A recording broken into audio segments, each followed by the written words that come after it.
സമസ്തയുള്ള ജമീയത്തുൽ ഉലമക്കും അതിന്റെ പോഷക സംഘടനകൾക്കൊക്കെ പ്രവർത്തിക്കുക. അതിനെതിരിൽ എപ്പോഴും ഫിത്തനകളൊക്കെ അവിടെ ഉണ്ടായിക്കൊണ്ടേയിരിക്കും. അങ്ങനെയല്ലേ ലോകത്തിന്റെ സ്വഭാവം? അങ്ങനെയല്ലേ?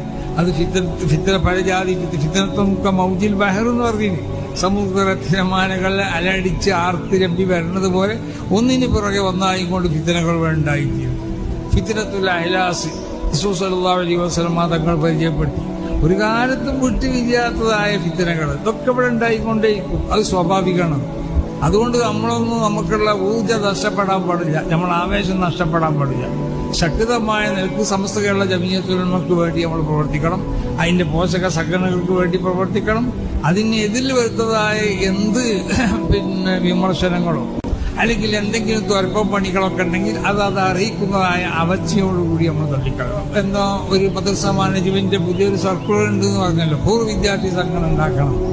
ആ പൂർവ്വ വിദ്യാർത്ഥി സംഘടന ഉണ്ടാക്കുമ്പോൾ SKSFന്റെ കുട്ടികൾ വളരെ ശ്രദ്ധിക്കണത് ആ കാര്യം. അതിൽ സുന്നികളല്ലാത്തവർ കടന്നുവിടാൻ പാടില്ല. പൂർവ്വ വിദ്യാർത്ഥികൾ എന്ന് പറഞ്ഞിട്ട് ചിലപ്പോൾ പൂർവ്വ വിദ്യാർത്ഥി ഓൻ ആദ്യം സുന്നിയാണ് നയിക്കാറ്, പിന്നെ ഓനിപ്പോ പൂർവ്വ വിദ്യാർത്ഥി അതിന്റെ ശേഷം ഓൻ സുന്നിയത്തിന് പോയിട്ടുണ്ടാവും.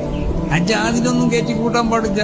അപ്പൊ അത് നിങ്ങൾ SKSFന്റെ കുട്ടികളും മറ്റുള്ള നമ്മളെ പോഷക ഇതൊക്കെയാണ് നിങ്ങളെ പണി. അതൊക്കെ ശ്രദ്ധിക്കലാണ് നിങ്ങളെ പണി. അതല്ലാത്ത നിലക്ക് വല്ല പ്രവർത്തനങ്ങളുണ്ടെങ്കിൽ അത് നിങ്ങൾ കണ്ടറിയണം. അവിടെ നിങ്ങൾ ഇടപെടുകയും